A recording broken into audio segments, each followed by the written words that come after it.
Welcome to Who Died Today America, the channel where we honor and remember the iconic figures we've recently lost. From beloved actors and actresses to inspiring public figures, we reflect on the lives and legacies that have left an indelible mark on our hearts. This is a special edition dedicated to celebrating the incredible journeys of those who made a lasting impact in our world. If you find meaning in these tributes, please take a moment to like this video. Your support means the world to us and helps us continue sharing these stories of remembrance. Thank you for being here to celebrate their remarkable journeys. Peter Yarrow, a prominent figure in the American folk music scene and a member of the legendary folk trio Peter, Paul, and Mary, passed away at the age of 86. While the cause of his death was not disclosed, his legacy as a musician and social activist endures. Born in New York City, Yarrow's musical journey began in earnest when he joined forces with Noel Paul Stookey and Mary Travers in 1961, forming Peter, Paul, and Mary. The trio quickly became central figures in the 1960s folk revival, championing social justice issues through their music and helping to popularize Bob Dylan's songs, effectively making his voice synonymous with the spirit of the era. Peter, Paul, and Mary achieved considerable success with hits like Leaving on a Jet Plane, If I Had a Hammer, and Blowin' in the Wind, which became anthems of the civil rights and anti-war movements. Among their most beloved songs was Puff the Magic Dragon, co-written by Yarrow, which, despite its whimsical tone, was embraced by audiences of all ages for its poignant evocation of the loss of childhood innocence.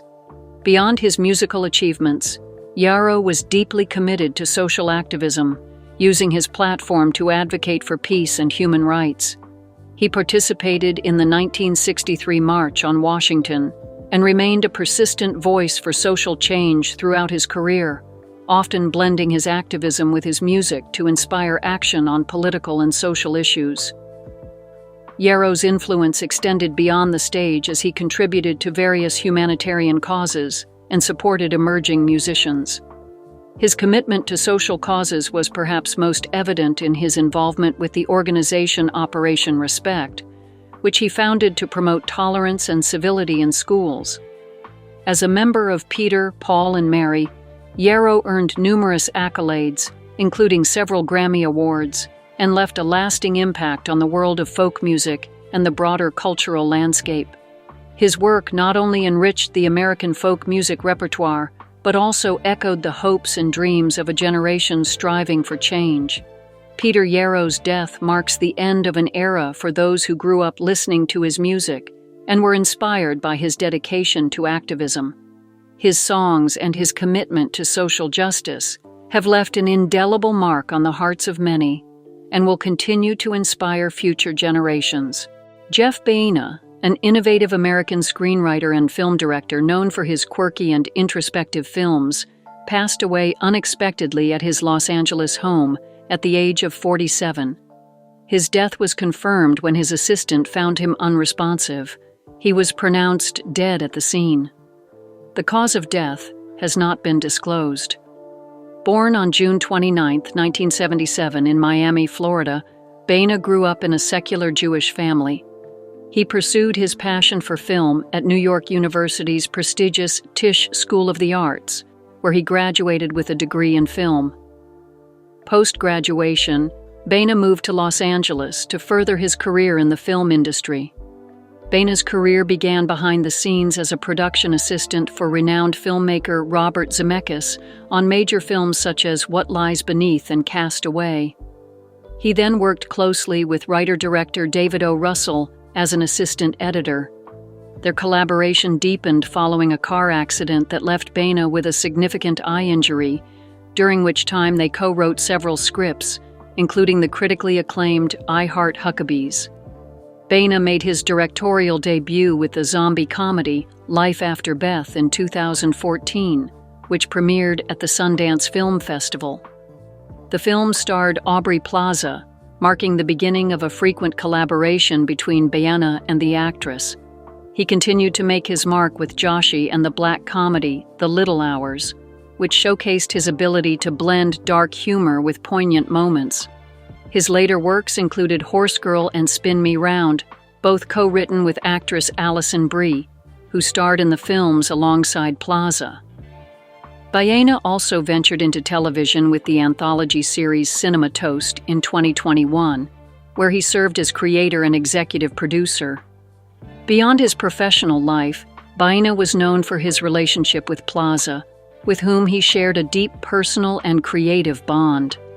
The couple married in 2021 in a private ceremony at their home, celebrating 10 years together. Baena's unique voice in filmmaking, characterized by his ability to infuse humor and humanity into bizarre scenarios, made him a beloved figure in the indie film community. His sudden death is a significant loss to the creative world, leaving behind a legacy of films that continue to inspire and entertain audiences. Paul Di'Anno, the original lead singer of the legendary heavy metal band Iron Maiden, has passed away at the age of 66 at his home in Salisbury. The news was confirmed by Conquest Music, who did not specify a cause of death, but noted that Di'Anno had been battling health issues for several years. Born on May 17, 1958, in Chingford, East London, Di'Anno rose to fame as the dynamic frontman of Iron Maiden from 1978 to 1981. During his tenure, he contributed to the band's groundbreaking self-titled debut album and their critically acclaimed follow-up, Killers. His powerful vocals and energetic stage presence played a pivotal role in defining Iron Maiden's early sound, which captivated fans worldwide. After parting ways with Iron Maiden in 1981 amid reports of personal and professional tensions, Di'Anno continued his musical journey with a prolific career. He led bands such as Battlezone and Killers and explored solo projects, leaving a significant mark on the metal genre with his distinctive voice and edgy performances. Despite his departure from Iron Maiden, Di'Anno's contributions to the band's early success were undeniable, with classics like Running Free and Wrathchild remaining fan favorites. In recent years, despite severe health challenges that confined him to a wheelchair, Di'Anno's passion for music remained undiminished. He performed in over 100 shows since 2023, a testament to his resilience and dedication to his fans. In September 2024, he released The Book of the Beast, a career retrospective album that highlighted his post-Iron Maiden recordings. Di'Anno's life was not without controversy, particularly regarding his exit from Iron Maiden. He faced rumors of discord with band members and dissatisfaction with his performance, which he addressed in later years, asserting that personal issues within the band led to his departure, not his vocal ability. Paul Di'Anno leaves behind a legacy as one of the influential voices in heavy metal, known for both his formidable musical contributions and his defiant spirit.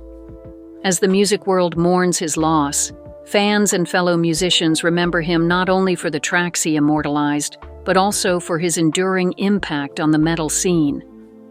Conquest Music and his family have asked his fans to raise a glass in his memory, honoring a man who forever changed the landscape of heavy metal music. Barbara Taylor Bradford, a renowned British-American novelist whose books have captivated millions, died from cancer at her home in Manhattan at the age of 91. Her literary career, highlighted by the phenomenal success of her debut novel, A Woman of Substance, leaves a lasting legacy in the literary world. Born on May 10, 1933, in Armley, Leeds, Bradford's early life was marked by modest beginnings.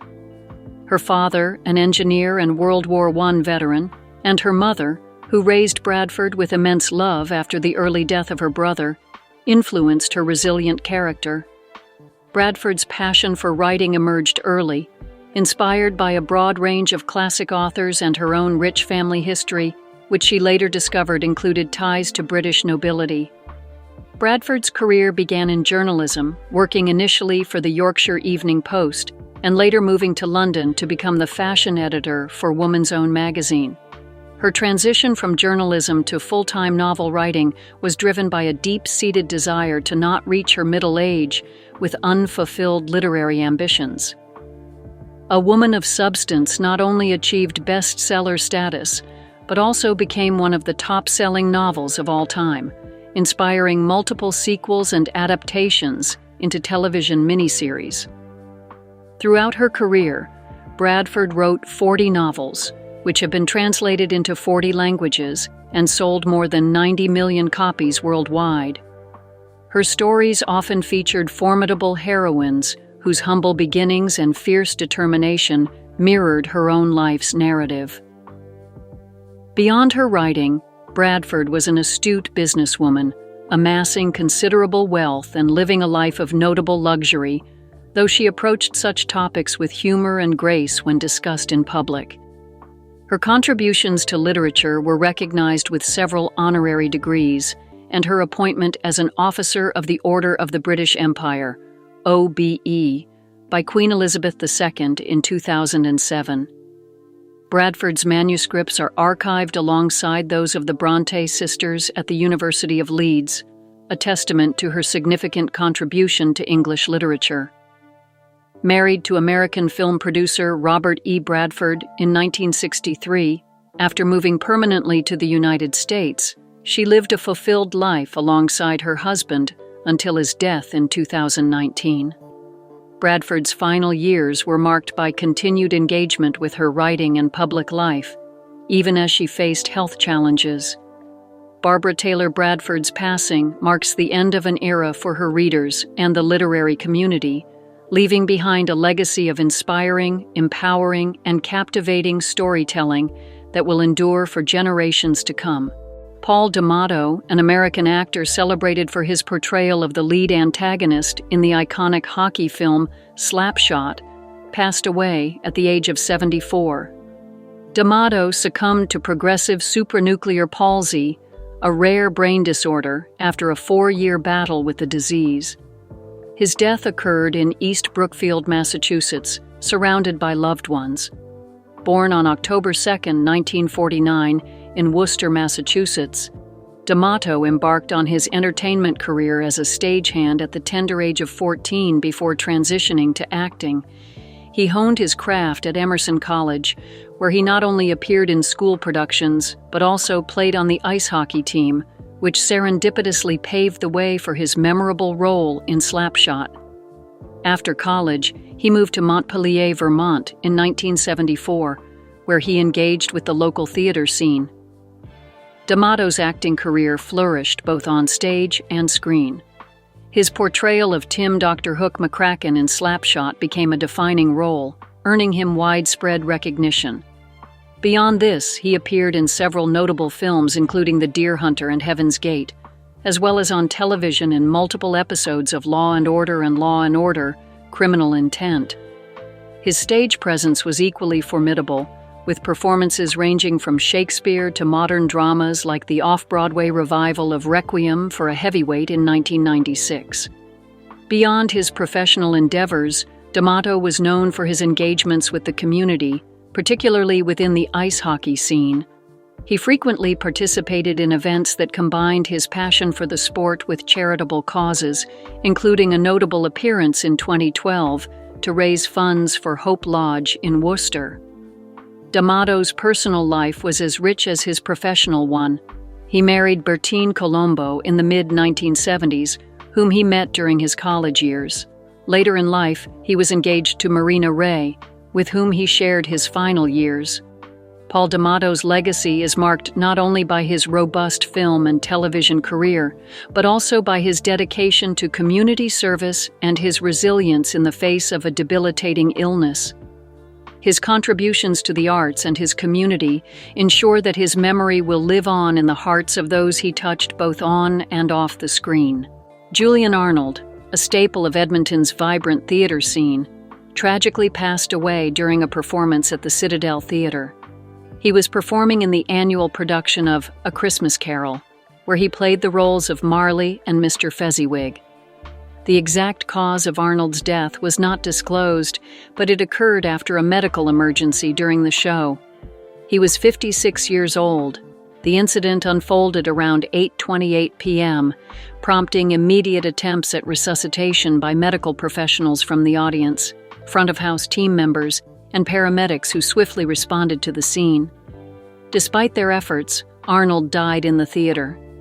Jesse Van Ryn, the Citadel's executive director, and artistic director Daryl Cloran released a joint statement expressing deep sorrow over Arnold's death, highlighting his cherished role within the local theater community.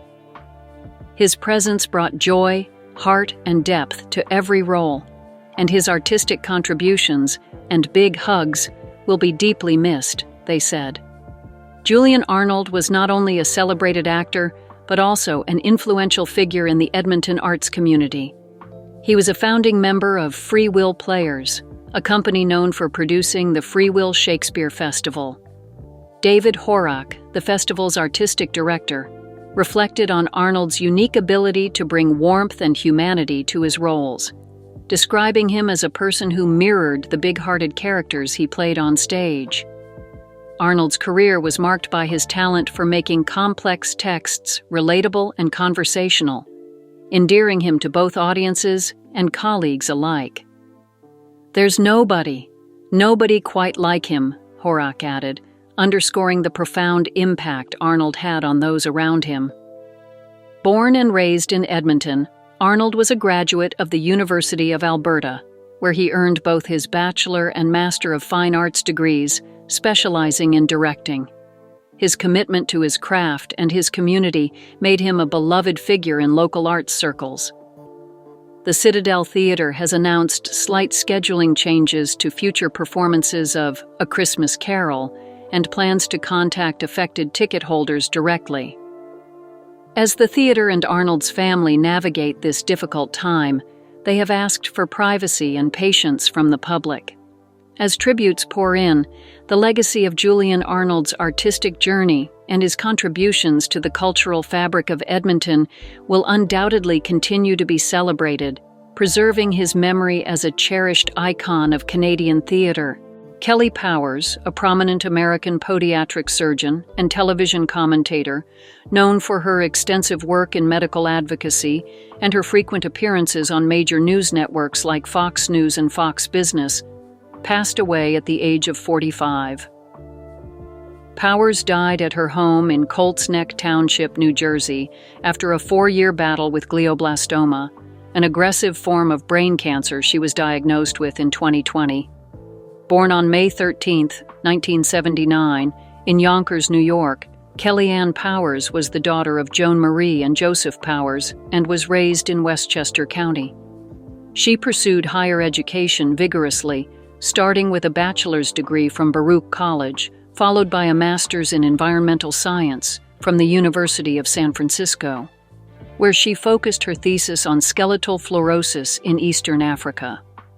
Powers earned her medical degree from the New York College of Podiatric Medicine and completed her medical residency, specializing in podiatric and general surgery at prestigious institutions, including Georgetown University School of Medicine and Boston University School of Medicine. Her professional career was distinguished by her affiliation with several medical facilities such as White Plains Hospital in New York and Stamford Hospital in Connecticut. In addition to her medical practice, Powers was a respected voice in the media, regularly contributing to discussions on medical news, public health, and political topics related to healthcare. She became a familiar face on programs like Fox and Friends and Red Eye, providing insights during the COVID-19 pandemic and helping to demystify complex medical issues for the public. Beyond her professional endeavors, Powers was deeply involved in charitable work, volunteering with organizations like Remote Area Medical. She also supported causes such as MedGift and the Plaster House, focusing on providing medical care to underserved populations. Her personal life was marked by her marriage to Stephen Dahl, a sales trader, and the joy of their son born via surrogacy in 2021, a decision made necessary by her health challenges. Despite her diagnosis, Powers remained active in raising awareness about brain cancer, promoting research, and supporting related charities. Power's legacy is characterized by her commitment to both her profession and her community, leaving behind a record of service and advocacy that transformed many lives. As tributes pour in, her impact on medical practice and public health awareness continues to be celebrated by colleagues, viewers, and those she helped through her medical and charitable work. John Capodice, an esteemed American character actor known for his extensive work in television, film, and theater, passed away at the age of 83. With a career spanning several decades, Capodice left an indelible mark on the acting community through his versatile performances and memorable character portrayals. Born on Christmas Day in 1941 in Chicago, Illinois, Capodice later moved to Los Angeles, California, and subsequently to Blauvelt, New York. His robust career began in the late 1970s, launching him into a series of roles that would define his diverse acting skills. Capodice's television career kicked off with a role in the ABC TV soap opera, Ryan's Hope, where he played Lloyd Lord across 6 episodes. He made notable guest appearances on several other popular television series, including Spencer for Hire, Seinfeld, Murder, She Wrote, Murphy Brown, Knots Landing, Hunter, and Law and Order. His roles often showcased his ability to dive into complex characters, bringing them to life with authenticity and flair. Later in his career, he appeared in acclaimed series such as The West Wing, 6 Feet Under, and CSI: Crime Scene Investigation. Capodice also had a notable presence in commercial advertising. He famously portrayed Fred, a bewildered pizzeria owner, in a 1980s ad for Polly-O-String cheese, and a trucker dispensing medical advice in a commercial for Dime Tap cold medicine, both of which highlighted his flair for comedy and relatable charisma. In the theater, Capodice thrived in both off-Broadway productions and on Broadway itself. He appeared in the play Getting Out, which won 2 Outer Critics Circle Awards in 1979. His Broadway role in Requiem for a Heavyweight, alongside John Lithgow, George Segal, and John C. McGinley, further cemented his reputation as a skilled stage actor. In film, Capodice's roles included performances in Q, 1982, The Doors, 1991, and comedies like See No Evil, Hear No Evil, 1989. He also appeared in major films such as Ace Ventura, Pet Detective, Speed, Independence Day, and Enemy of the State. Additionally, he lent his voice to the character Sidney Penn in the 2010 video game Mafia 2. John Capodice's legacy as an actor is marked by his dynamic range and the depth he brought to each role. His contributions to television, film, and theater were characterized by a profound ability to resonate with audiences and colleagues alike, making him a cherished figure in the entertainment industry. His death marks the loss of a talented actor whose performances will continue to be celebrated by fans and peers. Charles Shire, a renowned American film director, screenwriter, and producer, passed away at Cedars-Sinai Medical Center in Los Angeles. He was 83 years old at the time of his passing.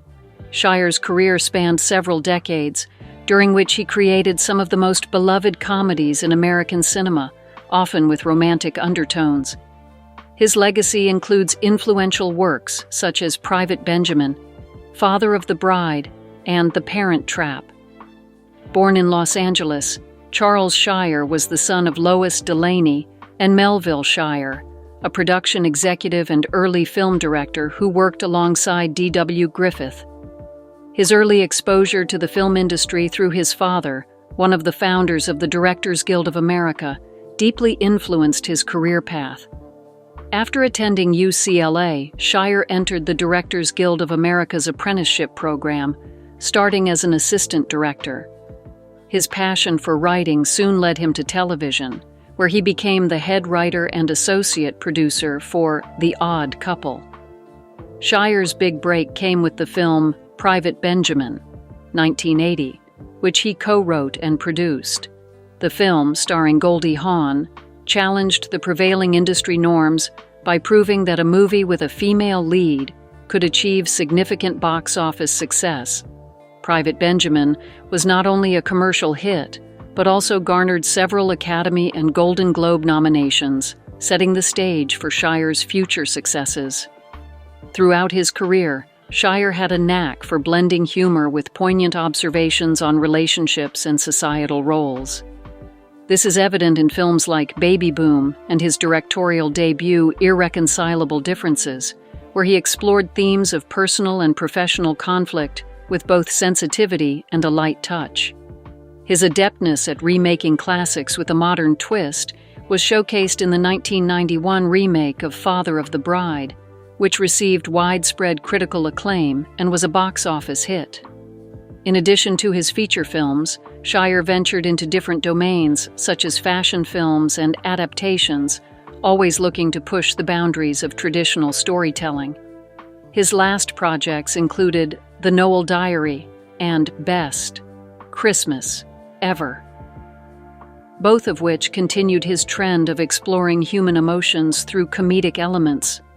Charles Shire's contributions to film have left a lasting impact on audiences and the industry, demonstrating his unique ability to craft stories that resonate across generations.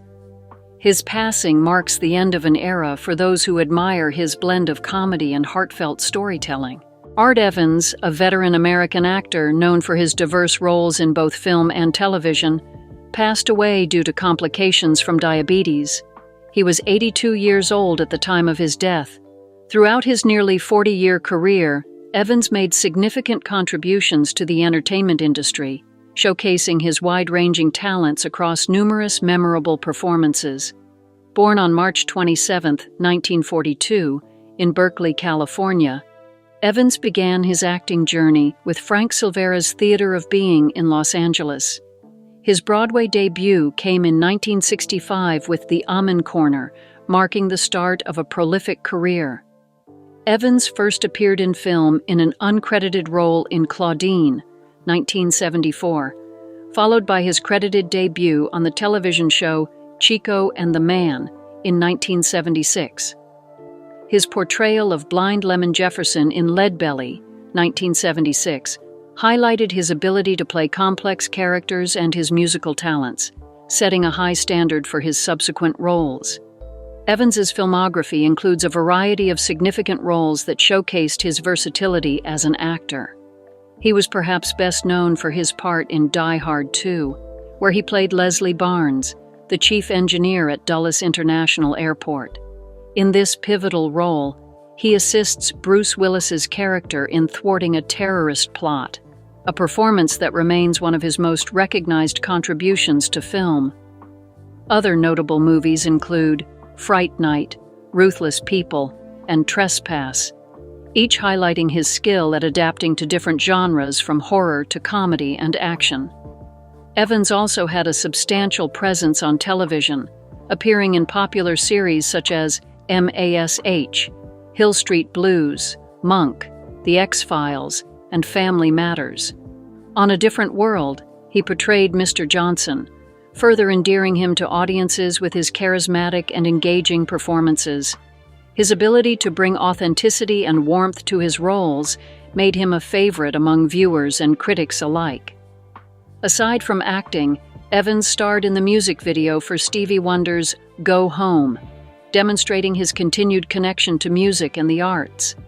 His later appearances included roles in Anderson's Cross, 2010, and a guest spot on Last Man Standing in 2011, proving his enduring appeal and dedication to his craft. Art Evans's passing marks the loss of a significant figure in the world of entertainment. His extensive body of work and the diversity of his roles have left a lasting impact on the industry. Remembered by fans and peers for his depth of talent and his contributions to the cinematic and television landscapes. Alpha Anderson, a celebrated American singer and educator, passed away at the age of 78. Known for her role as one of the lead vocalists in the iconic 1970s band Chic, Anderson's influence extended beyond music into the realm of education, where she also made significant contributions.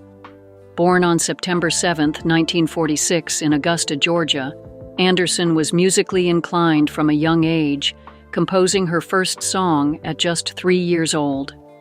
Despite her early passion for music, she pursued a traditional education, earning a master's degree in English from Teachers College, Columbia University. While studying, she participated in college choirs, laying the groundwork for her future career in music. Anderson's professional career took off in the mid-1970s, starting with notable performances at venues like Carnegie Hall and Lincoln Center. She initially worked as a lecturer at Hunter College but continued to engage with music by performing with local bands. Her diverse collaborations during these years included backing vocals for artists like Dionne Warwick and Nat Adderley, as well as contributions to the soundtrack of The Wiz. In 1977, Anderson's career trajectory changed when she joined Chic, a band founded by Nile Rodgers and Bernard Edwards. She quickly rose from a background vocalist to a lead singer following the departure of Norma Jean Wright in 1978. With Chic, Anderson's voice became synonymous with hits such as Le Freak and I Want Your Love, songs that defined the disco era and achieved massive commercial success. Beyond her music career, Anderson was deeply committed to education. After Chic initially disbanded in 1983, she earned a second master's degree in educational leadership and became a principal at El Puente Academy for Peace and Justice High School in Brooklyn, New York. Her dedication to nurturing young minds was as profound as her musical influence. Anderson's later years saw her continuing to perform and record. She released music that included singles and albums well into the 2000s and toured internationally, often reuniting with former Chic members. Her commitment to exploring spiritual themes through her group, Voices of Shalom, further showcased her diverse talents and interests. Alpha Anderson's death marks the loss of a versatile artist who not only left an indelible mark on the music industry, but also on the fields of education and spiritual exploration. Her legacy is characterized by her vibrant contributions to disco music, her dedication to students, and her lifelong passion for creative expression. Jill Jacobson, an accomplished American actress with a diverse career spanning film, television, and stage, passed away at the age of 70.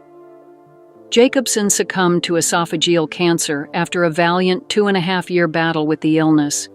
She died in a hospital in Culver City, California, surrounded by loved ones. Her career, marked by a wide range of roles in both comedic and dramatic settings, leaves a lasting legacy in the entertainment industry. Born on May 21, 1954, in Beaumont, Texas, to a Jewish family, Jacobson was the daughter of a doctor, Harry Jacobson, and Carol Toplitz Jacobson Hornstein. She grew up in Beaumont and Dallas, showing an early interest in the arts.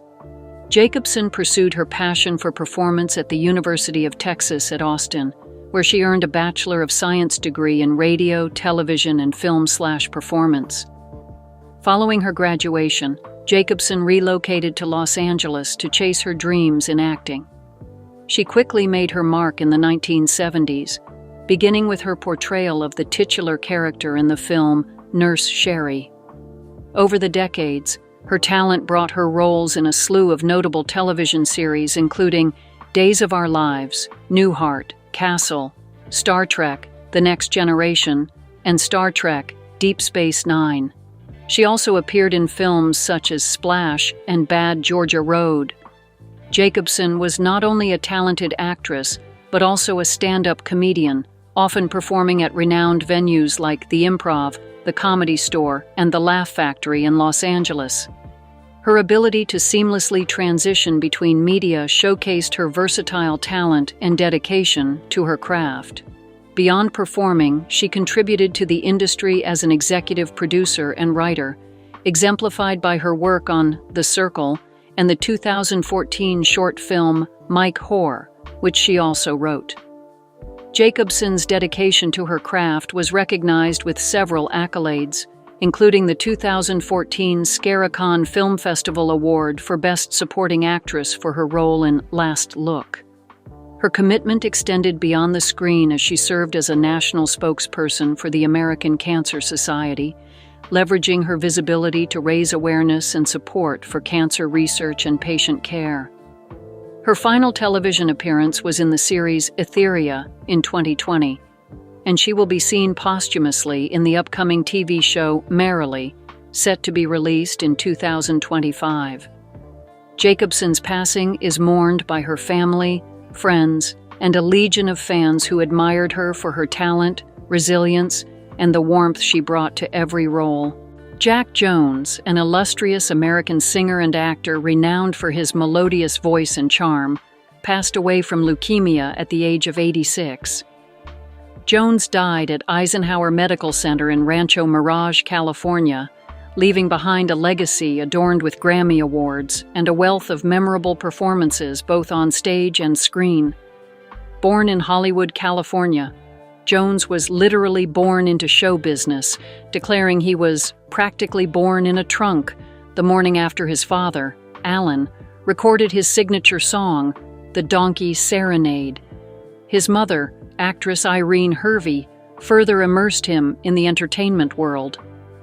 Jack's early life was steeped in artistic influences, which saw him attending University High School in West Los Angeles, where he studied drama and singing. Jones's professional break came under the spotlight of Las Vegas, performing alongside his father at the Thunderbird Hotel and Casino. His early career was marked by his signing with Capitol Records in 1959, releasing his debut album, This Love of Mine. However, it was his tenure with Cap Records that catapulted him into stardom. His recordings during this period, such as Lollipops and Roses and Wives and Lovers, became defining hits of his career, showcasing his ability to infuse traditional pop with big band and swing influences. Throughout the 1960s and beyond, Jones was an anomaly in the pop scene, choosing to focus on big band arrangements and lush romantic ballads over the prevailing rock and roll trend. His dedication to the Great American Songbook and his versatility in embracing genres like country and bossa nova further demonstrated his unique musical style. Noteworthy albums from his later years include A Time for Us and Breadwinners, with the latter being a tribute to the band Bread. Jones's influence extended beyond music.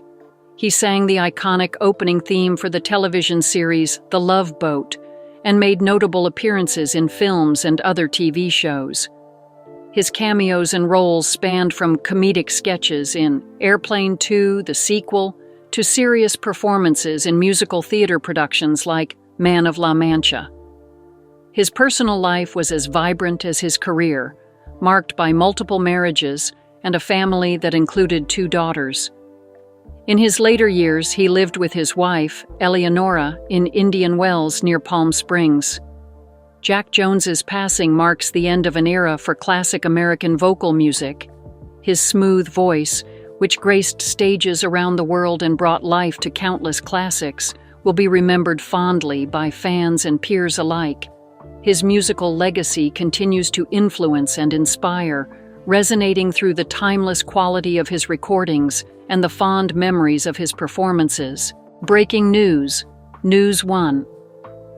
Linda Hamilton, best known for her iconic role as Sarah Connor in the Terminator franchise, recently opened up about considering retirement before landing her upcoming role in Stranger Things' final season. In an interview with The Hollywood Reporter, the 67-year-old actress shared that persistent hip pain and the grueling demands of acting had left her questioning her future in the industry. "I was tired of being tough," Hamilton admitted. "I wanted to make plans and actually be there for them, something actors rarely get to do." Hamilton revealed that just as she was on the verge of stepping away, Netflix came calling.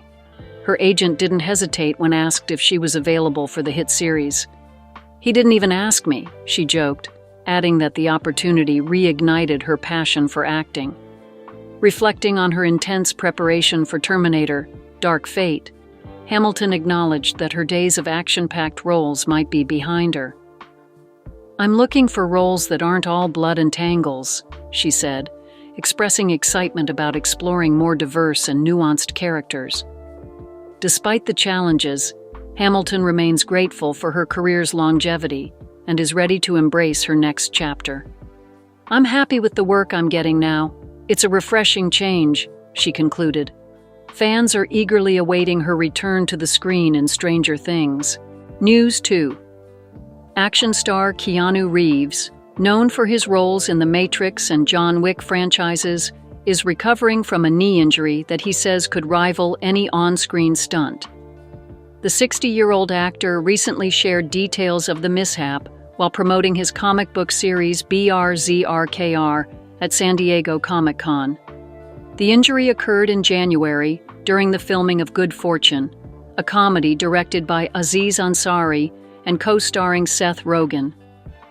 Reeves explained that while performing a cold plunge shuffle after a scene, his foot got caught, leading to a dramatic fall. "My kneecap cracked like a potato chip," Reeves told Entertainment Tonight. The accident temporarily sidelined Reeves, requiring crutches and causing a delay in filming a dance sequence. However, in true Reeves fashion, the actor kept his spirits high. "I had an ouchie," he joked during an appearance on The Late Show with Stephen Colbert. Now back on his feet, Reeves has resumed filming, proving once again his resilience both on and off screen.